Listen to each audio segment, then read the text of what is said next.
Salut tout le monde, aujourd'hui je vous fais une petite vidéo sur le Super Luminova. Je vais vous parler de l'outillage nécessaire, de comment on pose sur les aiguilles, de comment faire aussi un effet vieilli comme sur des aiguilles vintage, et également d'une petite recette de cuisine pour pouvoir avoir de différentes couleurs. Et on commence avec l'outillage. Donc on aura besoin ou d'un pic-huile ou une bûchette. Là, j'ai les deux. C'était pour l'exemple. Ça sera pour faire le mélange entre les produits. Un petit bout de rodico avec un cure-dent à planter dedans pour positionner. Je vais essayer de le mettre correctement. Voilà. Peu importe. Pour positionner les aiguilles dessus, c'est assez pratique. Ou alors, moi, j'ai un bout de mousse où j'ai fait un trou dedans pour le pic-huile. Je trouve ça un tout petit peu plus pratique, mais honnêtement, ça change pas grand-chose. Les aiguilles, bien sûr. Là, c'est des aiguilles neuves où il n'y a pas de produit dessus. Donc, je vais essayer d'en faire deux. Une avec le Super Luminova. Celui que j'ai pris, c'est couleur naturelle. Ça permet de pouvoir justement faire la couleur qu'on désire par la suite, parce que sur les montres vintage, souvent les aiguilles patinent et changent de couleur avec le temps. Elles ont tendance à devenir marron orangé, comme sur la lip que je suis en train de faire en ce moment. Je vous mettrai petite image pendant que je parle. Et donc on va essayer d'en faire une couleur naturelle, neutre sans rien, et une que je vieillirai en vous montrant peut-être différentes techniques, on verra si j'arrive à faire quelque chose. Et en plus de la poudre, il nous faut de la colle. Donc c'est de la laque vernis suivant qui vend ce produit. Sur Venus Diffusion, c'est là où j'ai acheté le produit. Donc vous trouverez, je mettrai le lien en description. Il y a toute une gamme de couleurs en Super Luminova. J'ai essayé de faire des photos, c'est pas simple à faire. J'en ai fait sous lumière UV. C'est celle où la photo vraiment ça pète au niveau couleur. Après, quand on se met dans le noir, c'est pas exactement les mêmes couleurs et à prendre en photo, c'est pas évident. Mais bah, l'image que je mets à l'écran, c'est celle que je trouve la plus représentative de ce qu'on voit en réel. Donc voilà au niveau des couleurs et un petit récipient. Moi, j'ai un petit godet en céramique pour faire mon mélange. Donc voilà de quoi on va avoir besoin. Donc on va commencer par le mélange. Ce que je fais en général, en premier, je mets de la poudre, le produit lumineux. Niveau de la dose, voilà, j'ai deux aiguilles. Il y a pas mal de produits à mettre, mais ça sera largement suffisant. Je sais pas si on verra très bien. Là,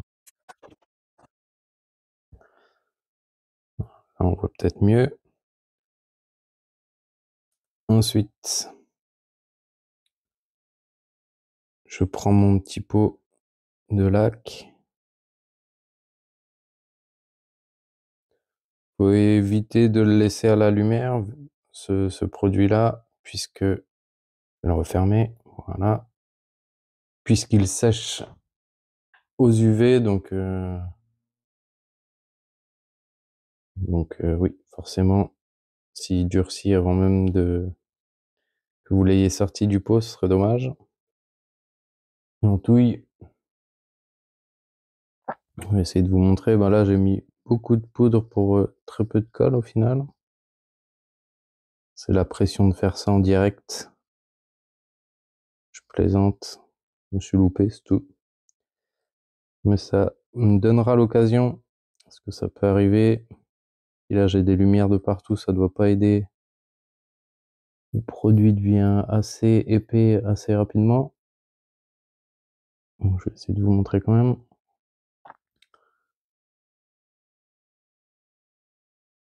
C'est à peine trop pâteux. Je pourrais l'appliquer, mais ce serait pas le plus simple.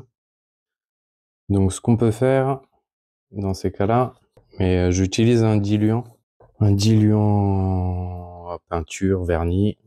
Bien évidemment, vous n'êtes pas obligé d'acheter 1 litre, hein, sur, Venus Diffusion, il existe des petites quantités justement au niveau diluant, donc vous pouvez prendre aussi directement là-dessus. Donc ce que je fais, je prends une goutte, dans les Bruxelles, là on la voit, il faut vraiment pas en mettre beaucoup. Ça permet de liquéfier un petit peu, de rendre un peu plus liquide le mélange. Voilà, c'est déjà un petit peu mieux. Je vais rajouter une petite goutte. Si vous en mettez trop, bah, ce qu'il faudra faire, c'est attendre que le diluant s'évapore un petit peu. On va essayer que ça le fasse du premier coup pour éviter que la vidéo dure 2 heures. Alors, je vais essayer de le montrer à l'écran. Donc là, c'est un petit peu plus liquide déjà. C'est pas mal. Voilà. Et ce qu'on va faire maintenant, on va appliquer le produit. Voilà mon bout de mousse avec mon cure-dent. On prend l'aiguille, on la positionne sur le cure-dent. Voilà. On vient prendre du produit, notre mixture dans le récipient. On prend une bonne dose. On vient l'appliquer un peu sur le tour de l'aiguille, par capillarité. Voilà, comme ça, parfait. Le trou se remplit, c'est assez visqueux, donc voilà ce que ça donne. Et là, il n'y a plus qu'à laisser sécher, peut-être 2 heures au soleil, peut-être même pas, sinon grâce à une lampe UV, si je retrouve la mienne. J'ai joué avec tout à l'heure, elle est là. Donc ça, on met la lumière UV dessus pendant, je sais pas, je laisse 1 heure en général, mais il n'y a même pas besoin, je pense qu'en un quart d'heure, ça devrait être pas mal, ça devrait être déjà bien sec. Et je vous montre le résultat juste après. Je fais la deuxième. Et je vous montre comment je fais pour avoir une aiguille qui fait un peu plus vintage qu'avec un produit neuf tout blanc comme ça. Donc là, je vous mets ça en rapide. Voilà. Donc la deuxième est faite. Et ce qu'on va faire, c'est la tremper dans du café. Voilà, je vous montre mon café. J'ai pris du café soluble. On m'a dit que c'était plus efficace et bah, c'est facile à faire un bien concentré. Donc on va voir ce que ça donne. Je prends l'aiguille que je viens de faire. Pendant qu'elle sèche, à tremper dedans. Je l'ai perdu carrément. C'est bien concentré au niveau du café. Alors, voyons ce que ça donne. Je vais mettre ça sur une feuille, juste pour enlever le surplus de café. Voilà. On voit déjà que c'est bien orangé. Je vais le remettre sur le pic, le temps de laisser sécher sous la lampe UV. J'avais pas tellement envie d'attendre, donc plutôt que la petite lampe, la lampe de poche UV, ben je prends la lampe dont se servait madame pour faire ses ongles. Donc là, ça sèche et on verra ce que ça donne. Les aiguilles sont sèches.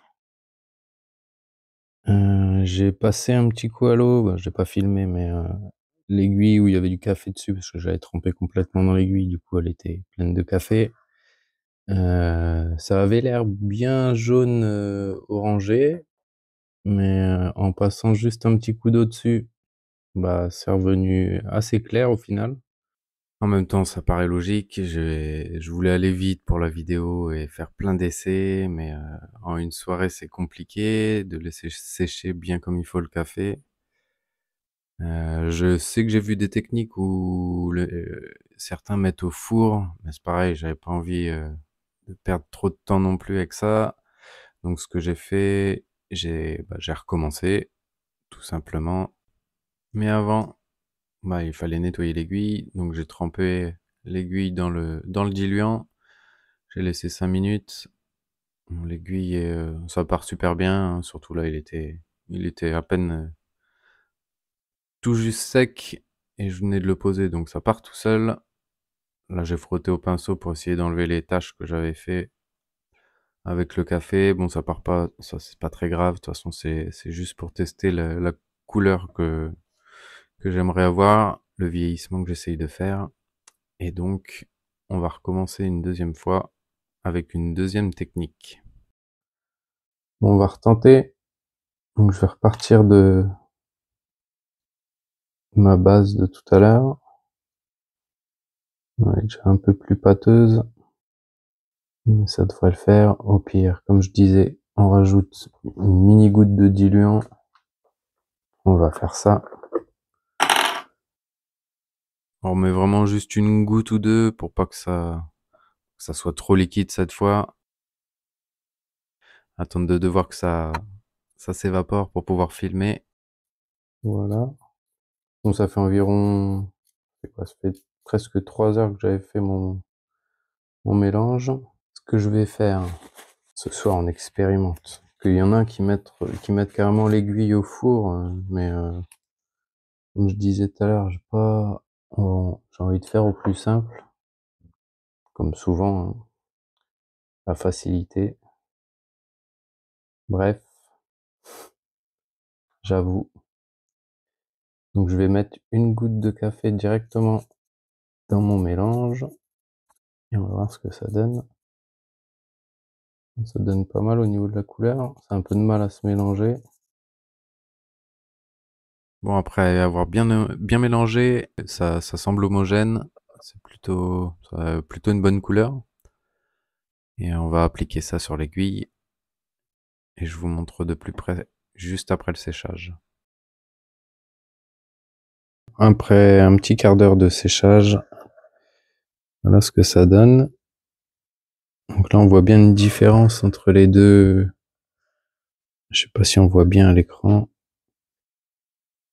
On voit pas grand chose, je vais les mettre côte à côte, ça sera beaucoup plus simple.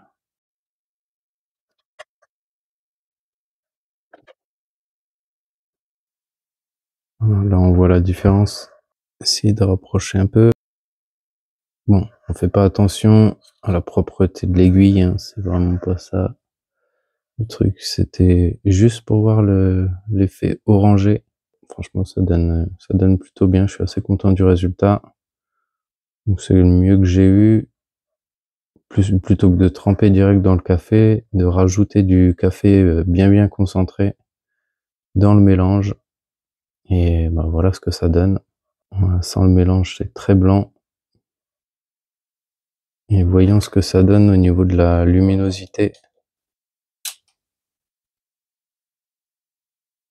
Bon, c'est un petit peu moins avec le café, ça éclaire un petit peu moins. Mais ça fait le job quand même. Après là, ce que je cherche, c'était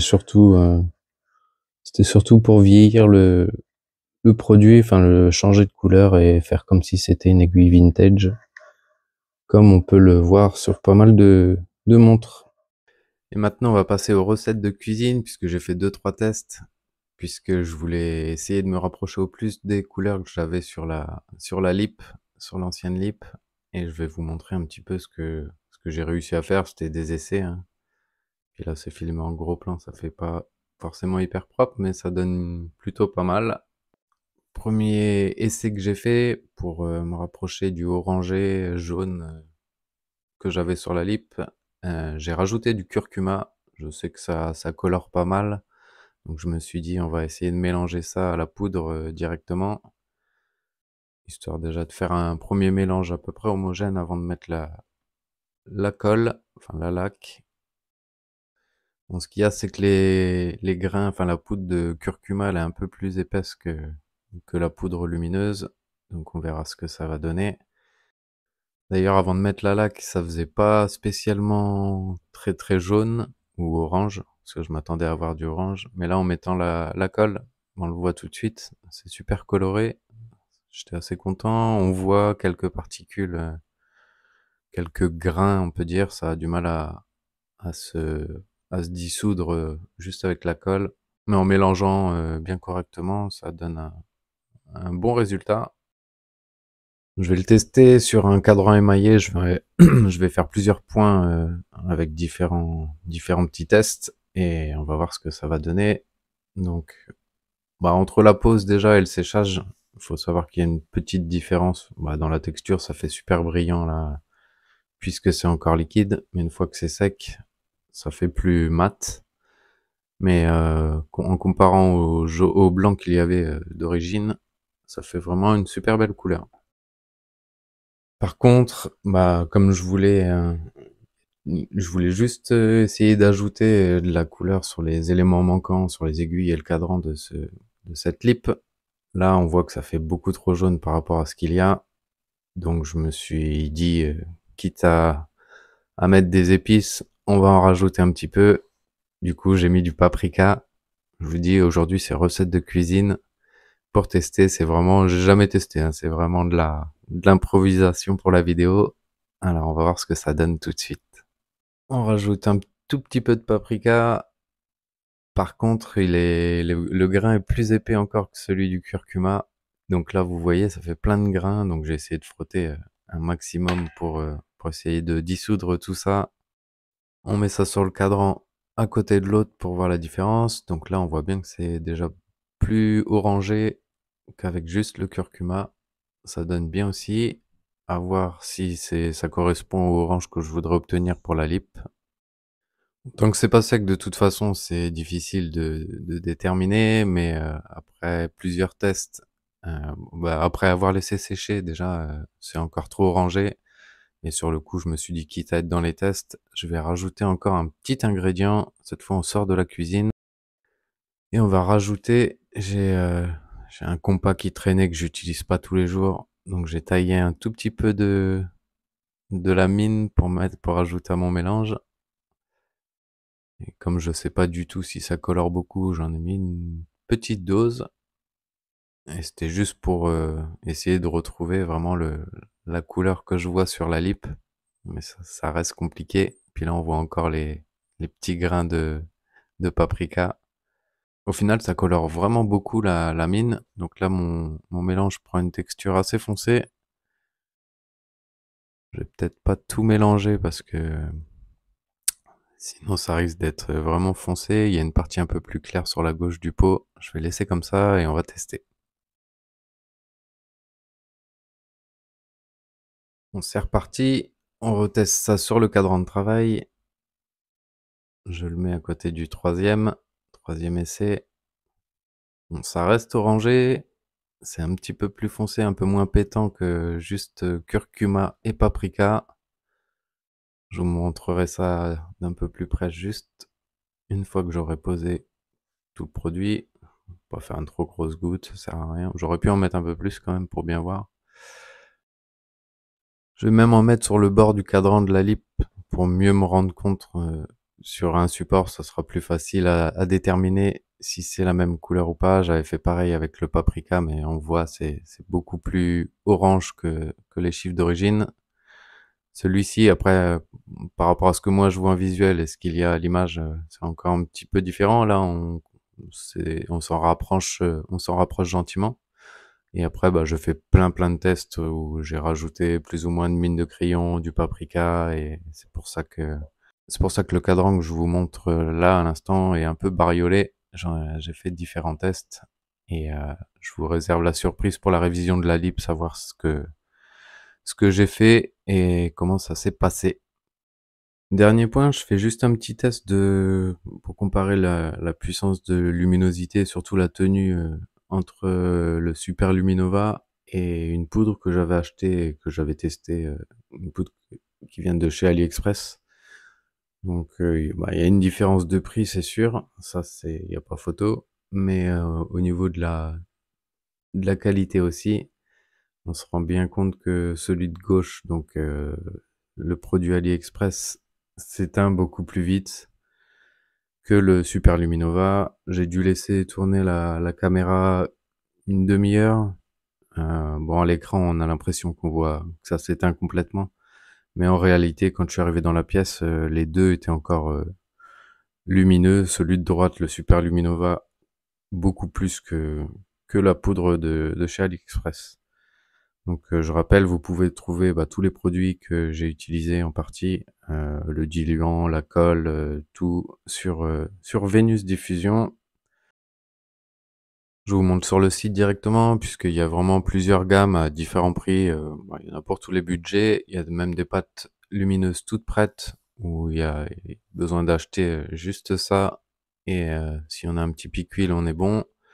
Il y a différentes gammes comme je disais, à différents prix. Il y a même des kits qui existent, avec tout intégré, le godet, le diluant, la colle et la poudre, même un petit pic huile. Donc je vous laisse faire un tour sur leur site. Je mets le lien dans la description et n'hésitez pas à jeter un œil. Il y a vraiment beaucoup d'autres choses aussi. On se retrouve bientôt pour de nouvelles vidéos, je pense la semaine prochaine à peu près. J'en ai pas mal en cours entre la lip, celle où je viens de vous montrer le cadran, qui est en... Je ferai le premier épisode, je pense, peut-être la semaine prochaine. J'en ai plusieurs, donc à voir laquelle sera prête en première. Il y a donc la lip, l'explication sur le saut de date instantané, l'explication du système auto de la Royce, qui est différent de celui du ETA, c'est un remontage dans un seul sens. J'ai une vidéo aussi sur les cadeaux que va y avoir pour le concours des 3000 abonnés. D'ailleurs, on n'oublie pas un max de likes, un max de commentaires, partagez aussi ma chaîne. Et on y est bientôt, encore un peu plus de 200 abonnés et on arrive aux 3000. Donc une fois qu'on passe les 3000, un gros concours avec vraiment beaucoup de cadeaux. Je ferai la vidéo très bientôt. D'ailleurs, si vous avez des idées pour le concours, je suis preneur. Savoir si vous voulez juste un tirage au sort ou même un petit questionnaire, une énigme ou quelque chose un peu plus original que le tirage au sort. Je suis preneur de vos idées, n'hésitez pas à le laisser dans les commentaires, ça m'aidera beaucoup. On arrive à la fin de la vidéo, j'espère que ça vous a plu, j'ai certainement oublié des petits détails, n'hésitez pas à poser vos questions dans les commentaires, même si vous avez rien à demander, passez un petit bonjour, ça me fera très plaisir. Un pouce bleu, un max de likes, et on se retrouve dès la semaine prochaine pour une nouvelle vidéo. Allez, à plus!